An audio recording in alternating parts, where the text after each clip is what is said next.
जय श्री राम, जय श्री राम। प्रभु, आप सबों ने श्री आनंद रामायण के राज्यकांड का 19वां सर्ग का श्रवण किया, जिसका प्रसंग था गुरु रामदास द्वारा शिष्य विष्णुदास को रमापति श्री राम की प्रातः जागरण से लेकर शयन पर्यंत की मांगलिक दैनिक चर्या को बतलाया था। ये प्रसंग आप लोगों ने सुना।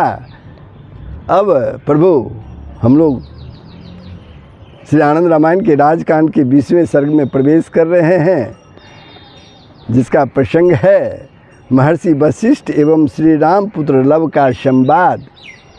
श्री राम का अपने मत्स्य कूर्म आदि अवतारों के विषय में बतलाना और रामावतार की विशेषता, मर्त्य शिक्षण के लिए ही रामावतार के ग्रहण आदि का प्रतिपादन करना, ये प्रसंग आप लोगों के समक्ष अब रख रहा हूँ।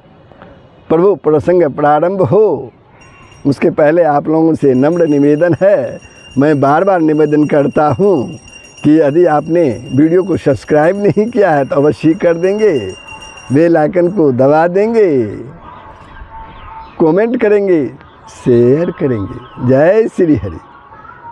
तो प्रसंग अब प्रारंभ हो रहा है, आप लोग ध्यानपूर्वक इसका श्रवण कर लाभ उठावें।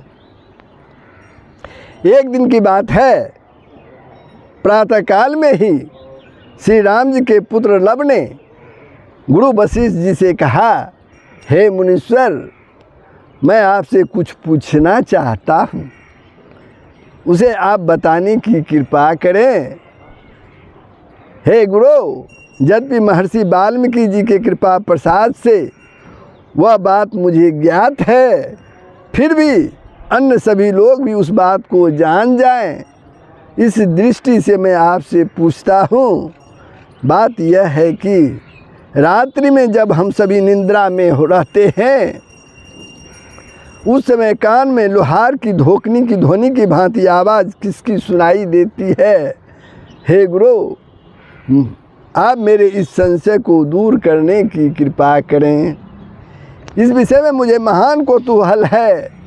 लव के इस प्रकार के वचनों को सुनकर महर्षि वशिष्ठ कहने लगे, हे लव, पूर्व समय में रावण ने अपनी जिस देश से लंका में बहुत से ब्राह्मणों की हत्या की थी, उसी कारण रावण की वह देह ब्रह्म हत्या के प्रभाव से आज भी लंका में जल रही है। श्री राम के हाथों बद्ध होने से रावण की आत्मा तो उसी क्षण बंधन मुक्त हो गई थी और बैर बुद्धि से निरंतर श्री राम के चिंतन रूपी पुण्य से उसने अपने आत्मा के समस्त पापों को दग्ध भी कर डाला था, किंतु उसने अपने शरीर से अपने जीवन में न कभी विमल मन से देवताओं को नमन किया, न ही देव मंदिरों की सफाई आदि का रख रखाव का ध्यान रखा, और न ही उसने शरीर से भक्तिपूर्वक कभी भी तीर्थ यात्रा ही की थी। उसने अपनी देह से न कभी निष्काम तपस्या आदि ही की, और न ही अपने शरीर द्वारा शीत उष्ण आदि को सहन करके कोई लोक हितकारी परिश्रम ही किया, मेहनत ही किया। इस प्रकार रावण का वह देह बहुत से ब्राह्मणों की हत्या करने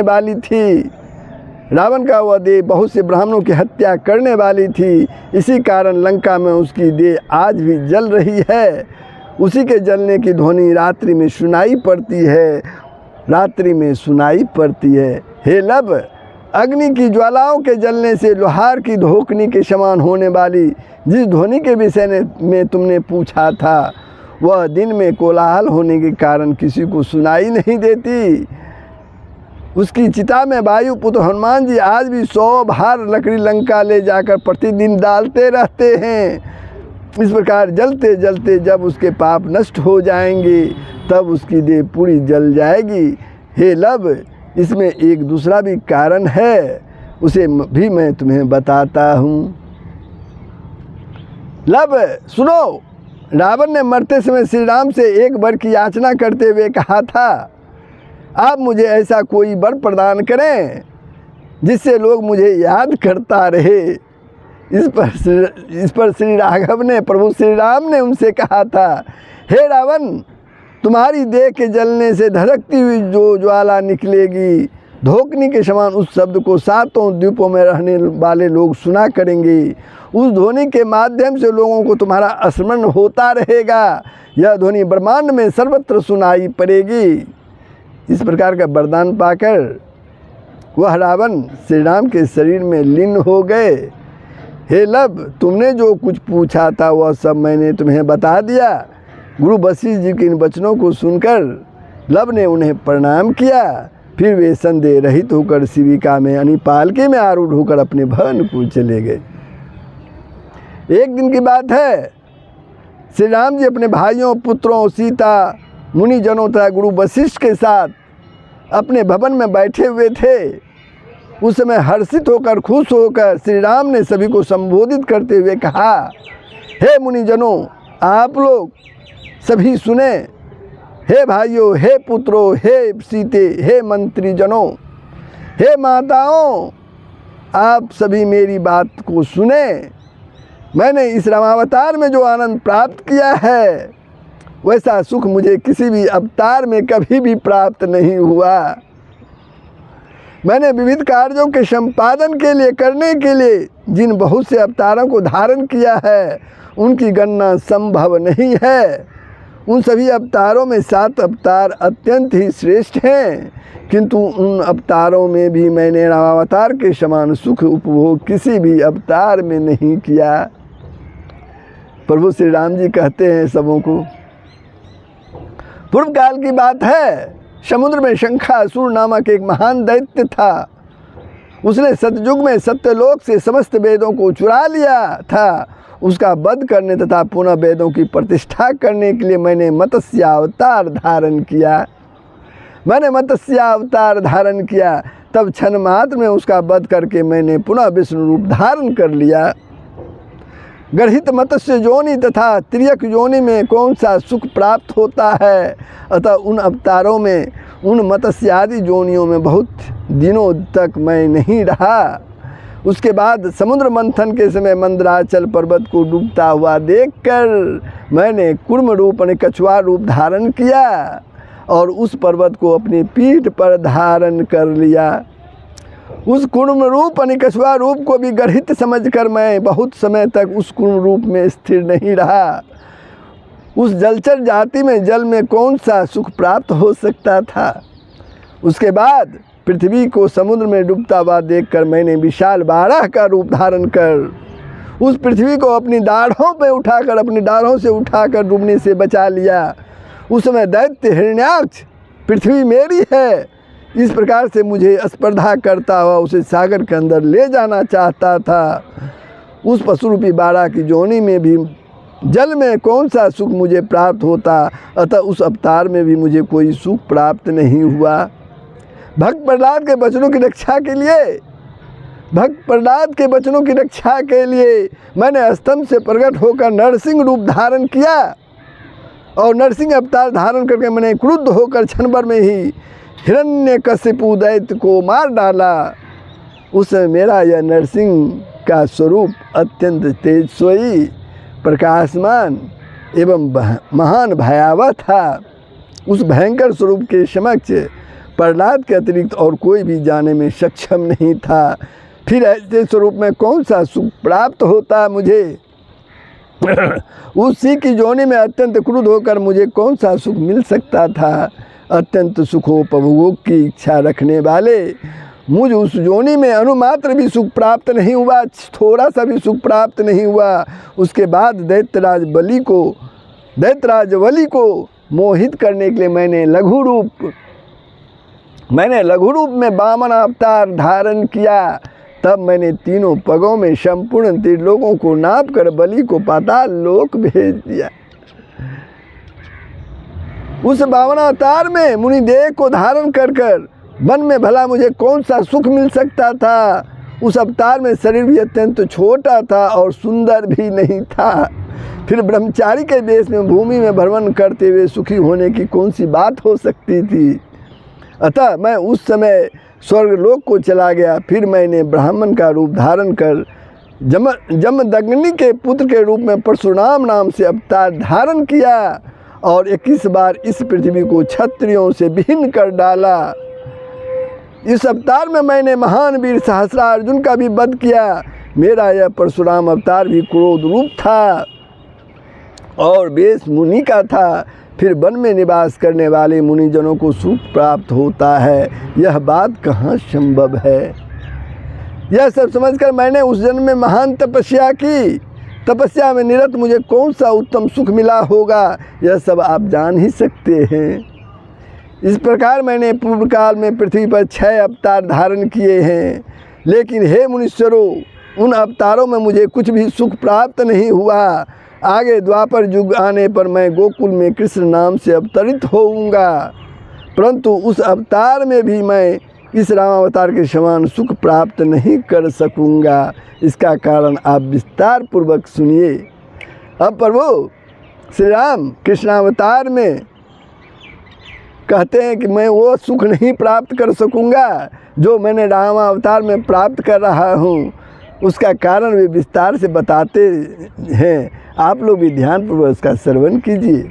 मेरा जन्म होने से पहले ही मेरे माता पिता वासुदेव देव की कारागार में होंगे, जेल में होंगे। उस बचपन शैशव काल में मैं माता पिता से रहित होऊंगा और गोकुल में दूसरे के घर में नंद बाबा के यहाँ वृद्धि को प्राप्त करूंगा। नंद बाबा के यहाँ मुझे पालन होगा, मेरा पालन होगा। गोप वेश धारण कर गायों के पीछे पीछे घूमते हुए मुझे कौन सा सुख प्राप्त होगा। गायों के पीछे पीछे घूमते हुए मुझे कौन सा सुख प्राप्त होगा। वहाँ मैं पुतना, बत्सा, सुर, कलिया, नाग, अश्वरूपी, केसी तथा बकासुर आदि का वध करूँगा। विविध स्त्रियों को वरदान देने के कारण वहाँ उनके साथ मैं रास लीला रचाऊँगा तथा मक्खन और वस्त्रों आदि का हरण करूँगा। उसके बाद मैं मथुरा आकर कुबलय पीर हाथी को मारने के बाद मामा कंस का वध करूँगा। वहाँ मुझे निश्चल गोपियों के साथ निष्ठुरता का व्यवहार करना पड़ेगा। काल यवन के भय से मुझे पराजित हो भागना भी पड़ेगा। त्रिलोकी में पराजय से और बड़ा दुख कोई नहीं है। उसके बाद मैं समुद्र के किनारे अपना निवास बनाकर कुछ दिन वहाँ रहूँगा। मध्य देश में निवास स्थान न रहने के कारण उस समय मेरे पास कोई राज भी नहीं रहेगा, कोई राज भी नहीं रहेगा। राज से रहित होने पर दूसरों के बसवर्ती रहने वाले को कौन सा सुख प्राप्त हो सकता है। उस कृष्णावतार में मुझे छत्र आदि का तथा राज्य के भोग का सुख प्राप्त नहीं होगा। इस प्रकार द्वापर युग में कृष्णावतार में मुझे कुछ भी सुख प्राप्त नहीं होगा। अंत में ब्राह्मण के शाप से मेरे उस अवतार की समाप्ति होगी। इसके बाद कलयुग में मैं दैत्यों को जग कर्म में आसक्त देखकर सबको मोहित करने वाला बुद्ध रूप धारण करूँगा। अपनी बातों से उन दैत्यों की बुद्धि को विपरीत कर मैं जग कर्म से उन्हें विरत करूँगा और फिर उस समय तक जगत में रहूँगा। उस समय मैं अहिंसा का सभी को उपदेश करूँगा। उस जन्म में भी मुझे महान कष्ट उठाना पड़ेगा। इसके बाद मैं कलयुग के अंत में सभी लोगों को वर्ण शंकर होता हुआ देखकर कल की अवतार धारण करूँगा, कल की अवतार धारण करूँगा। उस समय मैं एक ब्राह्मण के घर में प्रकट होकर हाथ में खड्ग लेकर घोड़े पर आरूढ़ होकर क्षण मात्र में ही दुष्टों का संहार कर डालूँगा। क्षण मात्र में ही दुष्टों का संहार कर डालूँगा। मेरा वह कल की अवतार भी पृथ्वी बहुत समय तक नहीं रहेगा। हे ब्राह्मणों, उस अवतार में मुझे लेस मात्र भी सुख प्राप्त नहीं होगा। कलयुग की अवधि पूर्ण होने पर पुनः सतयुग की प्रवृत्ति होगी और मैं पुनः पहले के समान ही अवतारों को धारण करूँगा। इस प्रकार मेरे 9 अवतार हुए, किंतु उनमें से मुझे कुछ भी सुख प्राप्त नहीं हुआ। परंतु इस रामावतार में मैंने भरपूर आनंद प्राप्त किया है। मैंने भरपूर आनंद प्राप्त किया है। पृथ्वी में इस रामावतार के समान और कोई दूसरा अवतार न तो हुआ है और न ही मेरे आगे ही कोई होगा। मुझे 7 द्वीपों का अधिपतित्व प्राप्त है। पतिव्रता सीता जैसी नारी मेरी अर्धांगिनी है। मेरे 2 पुत्र लव और कुश महान वीर और धनुर्धारी हैं। मुझे ऐसे भाई प्राप्त हुए हैं जो तीनों लोकों पर विजय प्राप्त करने वाले हैं और अत्यंत श्रेष्ठ हैं। कामधेनु आदि 7 रत्न मेरे पास विद्यमान है। साक्षात वेद मूर्ति महर्षि वशिष्ठ जी, वेद मूर्ति वशिष्ठ जी मेरे कुलगुरु हैं। पवित्र आर्यावर्त में भी पुण्यशाली अयोध्या नगरी में मेरा निवास है। राज्य आदि समृद्धियों का मैं अकेला भोगता हूँ, दूसरा और कोई नहीं है, दूसरा और कोई नहीं है। मेरा सत्यवादिता का अटल व्रत है, मेरा एक पत्नी व्रत है। मेरे एक ही बाण के द्वारा बाली आदि महावीरों का वध हुआ है।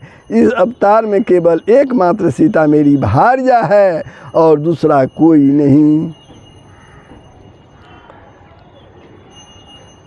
इस रामावतार में बाल्यकाल में मैंने भाई लक्ष्मण और सीता के साथ जो वनवास स्वीकार किया वह दुख भोगने के लिए नहीं बल्कि लोगों को शिक्षा प्रदान करने के लिए तथा पृथ्वी के भार को हल्का करने के लिए ही किया।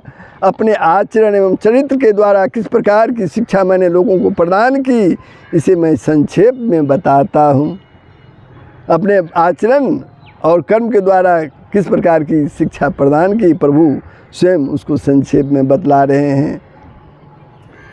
पुत्रों को माता पिता की आज्ञा सदैव परिपालन करना चाहिए, यानी पुत्रों को माता पिता की आज्ञा का सदैव पालन करनी चाहिए, भले ही वह कितनी ही कष्टप्रद क्यों ना हो। इस शिक्षा को अपने आचरण के माध्यम से पुत्रों को बतलाने के लिए ही मैंने पिता के वचन को मानकर वनवास को स्वीकार किया था। उस समय क्या पिताजी की आज्ञा को टालने की क्षमता मुझ में नहीं थी? अवश्य थी, किंतु लोगों को आचरण की शिक्षा देने के लिए ही मैंने पिता की उस आज्ञा का पालन किया। क्या उस समय क्रोध में आकर माता कैकेयी तथा मेरे राज्याभिषेक में विघ्न डालने वाली मंथरा को दंड देने की सामर्थ्य मुझ में नहीं थी? किंतु उसने दंड न देकर मैंने लोगों को यह शिक्षा प्रदान की कि स्त्री का अपमान नहीं करना चाहिए, स्त्री का अपमान कभी भी नहीं करना चाहिए और विमाता की आज्ञा का भी उसी प्रकार पालन करना चाहिए जैसे कि अपनी माता का किया जाता है। अपने सुख भोग के लिए लोगों को चाहिए कि वे कभी भी दूसरों का वध ना करे। इसी उपदेश को देने के लिए मैंने कैकेयी और मंथरा को दंड प्रदान नहीं किया। अपने भाई की हिंसा नहीं करनी चाहिए और दूसरे के राज्य को प्राप्त करने की अभिलाषा भी नहीं रखनी चाहिए। इस प्रकार की शिक्षा देने के लिए मैंने भाई भरत का अहित नहीं किया। पिता दशरथ के मृत्यु हो जाने पर भी मैंने उस राज्य को स्वीकार नहीं किया। राज्य में आसक्त लोग भोग विलास में अनुरक्त न हो जाए, इस उपदेश को प्रदान करने के लिए मैंने अयोध्या के राज्य का परित्याग कर वन जाना स्वीकार किया। माता पिता मित्र तथा पुत्र आदि में स्नेह की आसक्ति नहीं करनी चाहिए। इस अनासक्त भाव की शिक्षा लोगों को प्रदान करने के लिए ही हे विप्रजनों मैंने स्नेहासक्ति का परित्याग कर दिया था। सुख और दुख दोनों को समान समझना चाहिए, सुख और दुख दोनों को समान समझना चाहिए। सुख आने पर हर्षित ना हो, सुख आने पर खुशी ना मनाएं और विपत्ति आने पर शोक ना मनाएं, शोक ना करें। इस बात को लोगों के बताने के लिए मैंने राज सुख का त्याग कर वन में अनेक क्लेशों को भोगा था, अनेक तकलीफ़ों को भोगा था। मैं दोनों ही स्थितियों में समता के भाव में स्थित था। काम क्रोध आदि शत्रुओं का तथा दुष्टों का सदा वध करना चाहिए। इसी उपदेश को बताने के लिए मैंने वनवास के समय स्वयं कठोर संयम का पालन किया और मुनियों का वध करने वाले अनेक दुष्ट राक्षसों का वध किया था। साधक को स्त्री का संग सर्वदा ही त्याग करने योग्य है, साधक को स्त्री का संग सदा ही त्याग करने योग्य है और एकांकी रहकर तपश्चर्या करनी चाहिए। उन्हें अपना चित्त स्त्रियों में कभी भी ना लगाएं। इस उपदेश को प्रदान करने के लिए मैंने वन में सीता के विरह को प्रदर्शित किया था। वास्तव में जनक नंदनी जानकी तो मुझे कभी भी भिन्न नहीं, सर्वदा अभिन्न है। यह मैं सत्य बात कह रहा हूँ कि आर्तजनों की सदैव रक्षा करनी चाहिए।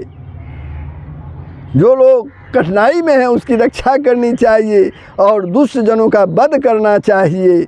इस बात की लोगों को शिक्षा देने के लिए ही मैंने वानरराज सुग्रीव और राक्षस राज विभीषण की रक्षा की और बाली तथा रावण आदि राक्षसों का वध किया।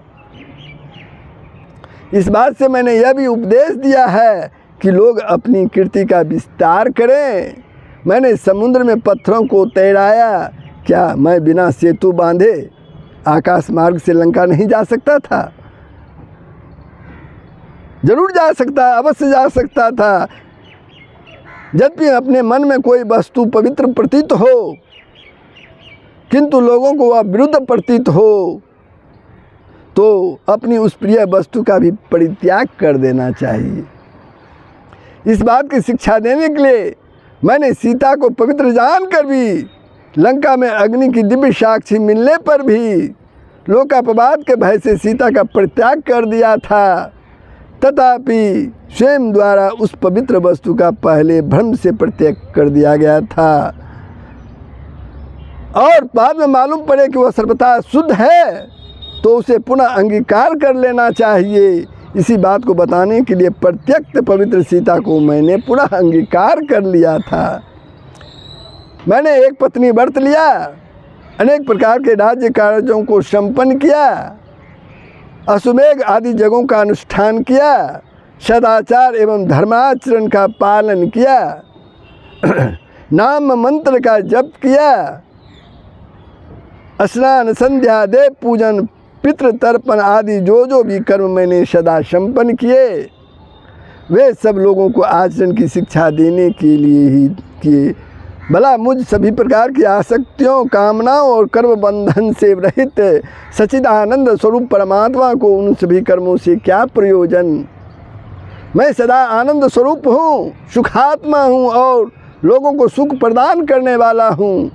अवतार के आधार पर ही मैंने आप सभी के समक्ष सुख और दुख की बात की है। यह सब कौतूहल के लिए कहा है, इसमें कोई संशय नहीं है।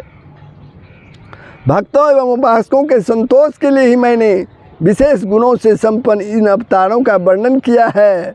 मेरे लिए सभी अवतार समान हैं। बुद्धि से भली भांति विचार करने पर मुझे यह निश्चित होता है कि सभी अवतार में रामावतार ही श्रेष्ठ है। रामावतार ही श्रेष्ठ है। हे ब्राह्मणों, हे मित्रजनों, हे सीते, आप सबों को रामावतार के विषय में आनंद पूर्वक के साथ सब कुछ बताया। जो लोग मेरे इस रामावतार पर दोष का आरोपण करते हैं वे मेरे द्वेष से हैं। वे अपने पूर्वजनों के साथ नरक में पड़ते हैं। वे अपने पूर्वजनों के साथ नरक में पड़ते हैं। इस प्रकार ये प्रसंग जो है प्रभु द्वारा विभिन्न अवतारों को बतलाने का ये यहीं संपन्न होता है।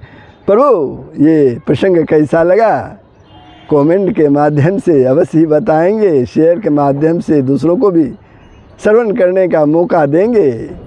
अगर आपने वीडियो को सब्सक्राइब नहीं किया है तो अवश्य कर देंगे। जय श्री राम। सबका कल्याण होगा, पूरे विश्व का कल्याण होगा। यही सनातन धर्म का मूल तत्व है।